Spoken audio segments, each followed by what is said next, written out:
오늘도 값없이 베풀어 주시는 하나님의 끝없는 은혜를 누리며 승리하는 꽃미래 모든 분들이 되기를 소망합니다. 지난 2주 동안 감사의 고백 잘 해보셨죠? 제 숙제 검사한다고 했는데 안 할 겁니다. 여러분들 거기에 기록한 그 감사의 고백에는 여러분들의 진심 어린 감사가 분명히 들어있을 거라고 믿습니다. 감사는 억지로 하게 하는 게 아니라 제가 여러분들의 숙제를 내준 것이 아니라 마땅히 해야 될 것이기 때문이죠. 어제 이른 아침에 한 목사님이 전화를 하셨어요. 깜짝 놀랐습니다. 토요일 아침에 이른 시간에 전화를 했다라고 하는 건 뭔가 큰일이 났기 때문이죠. 그래서 긴장을 하고 전화를 딱 받았는데 그냥 그 목사님하고 사모님하고 아침에 일찍 일어났는데 그냥 갑자기 제 생각이 나더래요. 한동안 연락도 없고 그래서 어떻게 지내나 궁금해가지고 전화를 하셨대요. 제가 일주일 중에 유일하게 알람이 없는 날인데 아침에 일어났습니다. 그러더니만 또 갑자기 감사에 받는 말이 뭔지 알아? 하고 물어요. 아니 알람이 없는 날인데 깨워놓고서 갑자기 그걸 왜 물어보는지 모르겠습니다. 그래서 사실 뭔지도 잘 모르겠고 대답도 안 했는데 그 목사님이 추수감사주일 말씀 시작에 던질 질문이라고 이야기하더라고요. 감사의 반대말이 뭔가. 그냥 그 답은 잘 모르겠고 그 목사님에게 감사하다고 했습니다. 또 후배 생각나가지고 잘 지내고 있는지 궁금하다고 전화해줘서 고맙다고 이를 악물고 얘기했죠. 알람이 없는 날인데 일찍 깨웠으니까. 제가 그 목사님에게 감사하다고 얘기는 했지만 실제로 제 마음에는 감사는 없었던 거예요. 여러분들 잃어버리다의 반대말이 뭔지 아십니까? 요 드림을 문 열고 나가면 바로 보이는데 별로 관심 없으시죠? 네. 잃어버리다의 반대말이 지키다라고 하더라고요. 우리는 감사를 잃어버리지 않고 지키는 삶을 살아야 합니다. 이 감사의 반대말이 당연함이더라고요. 근데 감사하지 못하고 그냥 우리가 받는 것들을 당연하게 여기면요, 그것이 우리에게 은혜가 될 수가 없어요.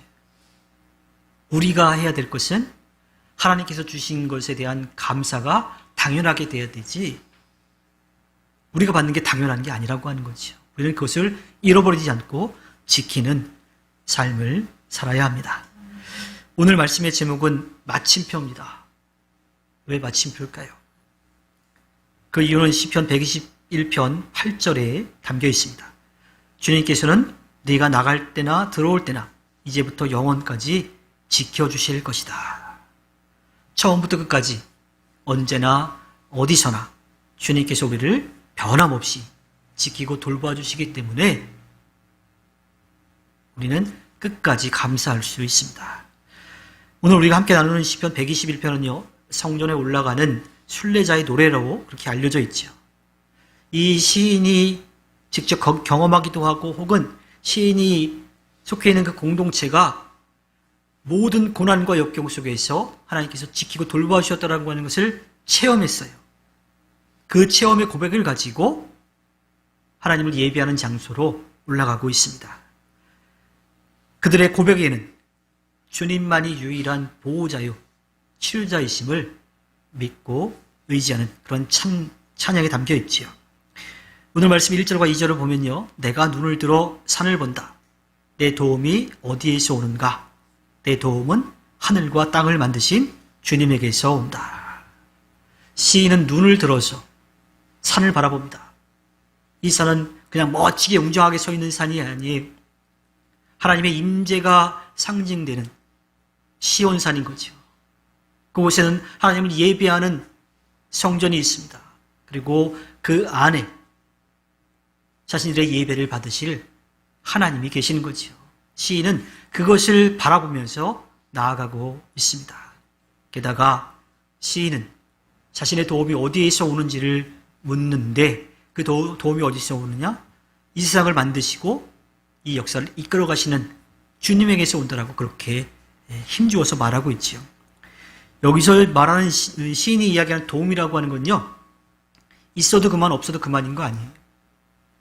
제가 뭔가를 하고 있는데 뭐 도와드릴까요? 하고 있을 때 괜찮아요. 아니면 도와주시면 좋죠. 이런 도움이 아니라고 하는 거예요. 시인이 고백하는 이 도움이라고 하는 것은 전쟁에서 아군을 위해서 군사와 물자를 지원해 주는 것을 이야기하는 겁니다. 여러분, 전쟁 한번 생각해 보세요. 죽을 수도 있는 상황이에요. 그 상황 가운데 군사력으로 도와줘요. 그 가운데 먹고 힘을 낼 수 있는 물자를 지원해줘요. 그게 없으면 어떻게 돼? 전쟁에서 패하고 죽을 수밖에 없는 거예요. 그러니까 꼭 필요한 도움이라고 하는 거지요. 시인은 그 도움이 이 세상을 만드시고 역사를 이끌어 가시는 주님에게서 온다라고 그렇게 고백하고 있습니다. 그러니 주님은 시인이 처한 어떠한 어려움 가운데서도 건져주시고 돌봐줄 수 있는 분임을 고백한 거죠. 지금도 주님은 주님을 믿고 따르는 우리에게 그렇게 구원의 은혜를 베풀어 주십니다. 이어지는 12장 112편 3절 앞부분에 보면요, 주님께서는 내가 헛발을 들이지 않게 지켜준다라고 이야기합니다. 모든 것을 아시고 모든 것을 하실 수 있는 주님께서 우리의 발이 헛디지 않도록 도와준다라고 하는 거예요. 평지를 걸을 때 잘 발을 헛디는 경우가 별로 없죠. 너무 오래 걸으면 다리에 힘이 풀려가지고 좀 헛발을 떼져서 넘어질 수도 있는데, 보통 헛발을 내딛는 이유가 뭐예요? 계단을 오르내리거나 혹은 뭐 등산을 하거나 그러면서 오르막길 내리막길을 걷다가 다리에 힘이 풀려서 넘어지는 거예요. 계단 같은 경우는 어때요? 없는 줄 알았는데 하나 더 있어가지고 걸려 넘어지고, 있어야 되는데 없어가지고 또 걸려 넘어지기도 합니다. 게다가 이 순례자가 성전을 향해서 가고 있는 그 가운데에는요, 긴 시간을 걸어가는 거예요. 얼마나 지치겠어요. 평지를 걸어갈 때는 그나마 난데 산을 오르고 내릴 때는 어떡해요? 다리에 힘이 풀려서 넘어질 수가 있지요. 또 그때 넘어지면 크게 다칠 수도 있고 혹은 생명을 잃을 수도 있습니다. 바로 그러한 시기 가운데 의지할 것이 없더라면 그냥 넘어져서 다칠 수밖에 없고 죽을 수도 있는 거예요. 그러한 상황 가운데 주님이 지키고 돌봐주신다라고, 붙잡아 주신다라고 시인은 고백하고 있습니다. 주님은 우리에게 그냥 꽃길만 걸어가도록, 평탄한 길만 걸어가도록 그렇게 해주시는 분이 아니라 힘들고 어려운 길을 걷게 하시지만 그곳을 걸어갈 수 있도록 지키고 돌봐주시는 분입니다. 따라서 우리에게 뜻하지 않은 어려움이 다가온다 하더라도 우리는 담대하게 주님을 의지해서 나아갈 수가 있습니다. 이어지는 말씀을 계속 보면요, 121편 3절 뒷부분부터 4절에 보면요, 너를 지키시느라 졸지도 않으신다. 이스라엘을 지키시는 분은 졸지도 않으시고 주무시지도 않으신다. 고대 근동에서는요, 신이 잠들어 있다고 생각했다 그래요. 그래서 자신들에게 위험이 닥쳐오거나 힘들고 어려운 일이 있을 때, 신의 도움이 필요할 때 어떻게 해요? 자고 있는 신을 깨워야 되는 거예요. 그러니까 그 우상들을 섬기는 제사장들의 제사는 시끄러워요. 굉장히 요란스러웠습니다.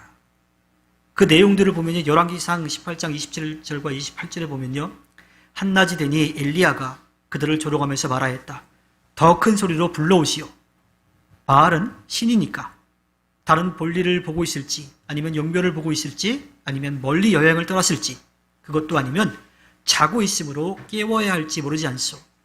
그들은 더 큰 소리로 부르짖으면서 그들의 예배 관습에 따라 칼과 창으로 피가 흐르도록 자기 몸을 찔렀다. 바알을 섬기는 제사장들과 엘리야의 누가 믿는 신이 정말 신이냐라고 하는 것을 하는 경쟁 같대. 바알을 섬기는 제사장들이 그렇게 시끄럽게 제사를 지냈고, 또 그것도 안 되니까 어떻게 해요? 자해를 하면서까지도 그렇게 자기들의 신을 깨우는 그런 모습을 볼 수가 있죠. 거기에 더해서 몸을 상하게 하는 것도 넘어서 자기의 자식까지 바치는 그러한 인신제자도 했던 겁니다. 열왕기하 3장 27절에 보면 그래서 모압 왕은 자기를 대신하여 왕이 될 장자를 죽여 성벽 위에서 번제로 드렸다. 이것을 본 이스라엘 사람들은 크게 당황하여 그곳을 버리고 고국으로 돌아갔다.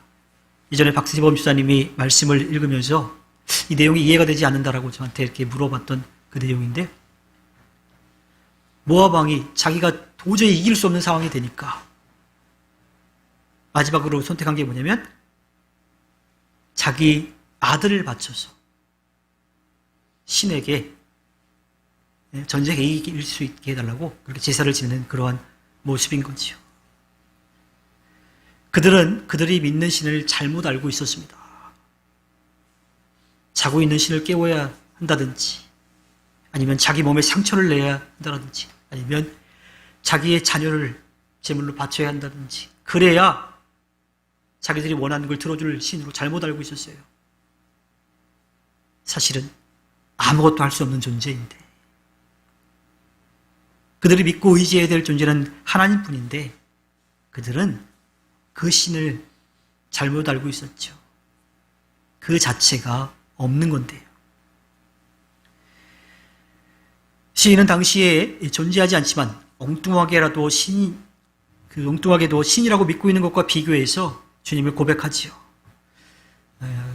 군대에 다녀오시거나 혹은 밤새도록 일을 해야 되는 그런 일을 하시는 분들은 당직, 불침번이라고 하는 게 있습니다. 잠을 안 자고 지키는 거죠.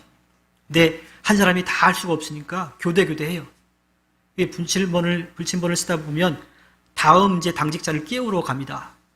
깨우러 가는데 다음 당직자가 깨우는데도 못 일어나는 경우가 있어요. 그럼 어떻게? 다시 가서 깨워야 합니다. 제가 신학교 다닐 때 기숙사에 있었는데요. 신학생들이 학기 중에 기숙사에 있을 때 아침 기도회를 했습니다. 6시에 이제 지금은 이제 없어졌지만 예전에 웨이치라고 하는 건물에서 남사생들과 여사생들이 이렇게 아침 기도회를 했는데 그 필수는 아니었던 걸로 저는 기억을 해요. 여사는 필수였던 것 같은데 남사는 그렇지 않았던 것 같은데, 이 기도회에 가기 위해서 신앙부장이 아침에 기숙사 복도를 종을 치면서 딸랑딸랑 종을 치면서 새벽기도 갑시다 하고 종을 치면서 알람을 울려요. 그러면 이제 참석하는 사람들은 이제 나오고, 또 그날 담당하는 사람 방 한 방씩 돌아가는데 담당하는 방에 가서 또 깨워야 됩니다. 근데 방문을 열고 들어갔는데 자리에 없는 경우가 있어요. 그럼 어떻게 되느냐? 일단 그 방 내에서 해결을 해야 되는데, 그렇지 못하면 신앙부장이 대신 기도회를 인도해야 되는 거죠. 그런데 아주 가끔은 신앙부장이 없는 경우가 있습니다. 그러면 그 신앙부장의 막내가 아침에 눈을 떠서 신앙부장이 없으면 대신 나가서 종을 치고, 담당하는 사람도 없거나 안 일어나면 다 이제 했어야 되지요. 제가 그 경험을 해봐서 말씀을 드립니다. 일어나야 되는데 일어나지 않으면, 그 자리를 지키지 않으면 문제가 발생을 해서 대신 누군가가 해야 되는 거예요. 그런데 주님은 깨울 필요가 없습니다. 언제나 깨어서 우리를 지키고 돌봐주시는 분이기 때문이죠. 자해하거나 자녀를 바칠 필요도 없습니다. 아주 작은 시름에도, 너무 힘들어서 기도조차 할 수 없는 그때에도 주님은 모든 것을 아시고 응답해 주시는 분이시니까요. 그래서 시인은 우리를 지키시느라 졸지도 주무시지도 않는 분이라고 그렇게 고백합니다. 또 그 하나님이 어떻게 지켜주시느냐, 이어지는 시편 121편 5절과 6절에 주님은 너를 지키시는 분, 주님은 내 오른쪽에 서서 너를 보호하는 그늘이 되어주시니 낮의 햇빛도 너를 해치지 못하며 밤의 달빛도 너를 해치지 못할 것이다. 우리나라에서도 오른쪽이 늘 우선이죠. 이쪽이 오른쪽인가? 여러분들에게 오른쪽인가? 늘 더 좋은 것이에요. 또 더 상속이기도 하죠. 이스라엘 사람들에게 있어서도, 또 성경상에서도 오른쪽은 좋은 것입니다. 바른 거예요. 그리고 하나님을 표현할 때, 하나님의 능력을 표현할 때 하나님의 오른손이라고 그렇게 고백을 합니다. 즉 바른 곳에서 힘있게 능력으로 지키고 돌봐준다라고 하는 거예요. 그늘이라고 하는 것은요, 안식처, 편안한 안식처입니다. 우리나라도 날씨가 많이 바뀌어 가고 있기는 해도요, 여름엔 여전히 덥고 습하죠. 그래서 그냥 그늘에 햇빛만 피한다고 해서 그 더위가 가시지 않아요. 그런데 이 팔레스타인 땅은 여름에 이제 덥기는 하지만 습하지 않아서 그늘로만 들어가면 시원해집니다. 바로 뜨거운 햇빛을 피해서 편하게 쉴 수 있는 그러한 곳인 거지요. 시편 23편 2절에 나를 푸른 풀밭에 누이시며 쉴 만한 물가로 인도하신다라고 시인이 고백하지요. 물가여야지 나무가 있고 나무가 있어야 그늘이 생기는 거예요. 그래서 그 물가는 마실 물도 있고 나무도 있어서 햇빛을 피할 수 있는 그늘이 있어 편히 쉴 수가 있는 거지요. 그곳에서 편히 쉬고 새 힘을 얻어서 다시 가야 할 곳으로 힘차게 발을 내디딜 수 있는 겁니다. 하나님께서 이스라엘 민족을 그 광야 가운데 지키신 모습 가운데도 같은 이야기가 나오죠. 출애굽기 40장 38절에 그들이 길을 가는 동안에 낮에는 주님의 구름이 성막 위에 있고 밤에는 구름 가운데에 불이 있어서 이스라엘 온 자손의 눈앞을 밝혀 주었다. 하나님은 이스라엘 민족이 약속의 땅으로 가는 동안 낮에 뜨거운 햇빛을 구름으로 가려주셨어요. 밤에는 어떨까요? 그 구름 기둥 가운데 불이 있어서 어둠을 밝혀주셨고 추위를 이겨낼 수 있게 하셨습니다. 또한 맹독을 가진 곤충이나 혹은 맹수들로부터 이스라엘 민족을 안전하게 보호해 주셨던 거지요. 시인과 그 민족의 공동체는 그러한 돌보심에 대한 경험을 고백하고 있습니다. 그런데 말씀 가운데 보면 낮의 햇빛은 이해가 되는데 밤의 달빛은 뭔지 조금 이제 궁금했죠. 그래서 학자들은 두 가지로 해석을 합니다. 하나는 이 밤에 살을 내는 듯한 추위를 뜻한다고 보기도 하는 거예요. 그러니까 낮에 뜨거운 해보다는 좀 약한 그런 빛이라고 그렇게 보기도 하고요. 또 하나는 뜨거운 햇빛이 육체적으로 힘들게 하는 것이라면 달의 이 달빛은, 밤의 달빛은 정신적으로 좀 어렵게 만드는 것을 뜻한다고 보기도 해요. 사람들마다 좀 느끼는 감정이 다를지 모르겠지만 음산한 달빛을 보면 어때요? 마음이 좀 우울해지기도 하죠. 그래서 당시 사람들은 이 머리에, 이 정신에 나쁜 영향을 준다라고 해서 밤에는 두건을 쓰고 다녔다고 합니다. 뭐 어떤 것이든 밤에도 힘들고 어렵게 만드는 그 것들을 다 표현하고 있어요. 그런데 하나님께서는 낮의 햇빛과 밤의 달빛, 육체적으로 또 정신적으로 힘들게 하는 것들을 이겨낼 수 있도록 도우시는 분임을 시인은 고백하고 있죠. 이어지는 7절에서 주님께서 너를 모든 재난에서 지켜주시며 내 생명을 지켜주실 것이다. 재난이라고 하는 것은 사람의 힘으로 어떻게 하기가 참 어려운 거예요. 대비하긴 하지만 늘 재난은 그것을 넘어서서 우리에게 피해를 주지요. 그러한 어려움에서도 보호해 주는데 또 이 재난은 어떻게도 해석이 되냐면 고된 훈련으로 해석되기도 합니다. 우리를 단련시켜서, 우리를 훈련시켜서 하나님께서 맡겨주실 그 일들을 감당할 수 있도록 그렇게 지키고 돌봐주신다라고 하는 겁니다. 모든 것을 아시고 모든 것을 하실 수 있는 분이시기에 우리에게 때로는 어려움을 겪는 것을 허락하시지만 그 가운데서도 우리를 지키고 돌봐주시는 분, 또한 우리를 훈련시키셔서 하나님께서 원하시는 일, 하나님께서 기뻐하시는 일들을 맡겨주시는 것을 시인은 고백하고 있습니다. 그리고 마지막 절 우리가 다시 한번 보지만 시편 121편 8절에 주님께서는 네가 나갈 때나 들어올 때나 이제부터 영원까지 지켜주실 것이다. 며칠 전에 우리나라를 다녀간 사람이 있죠. 계속 기사가 나오고 있어요. 우리나라에 한 20시간 정도 있다가 간 사람인데 그 한 사람을 위해서 소파랑 뭐 침대도 공수해 왔다 그러고요. 그 사람을 위해서 식기도 새로 샀는데 억대가 되는 비용을 쓰기도 했고요.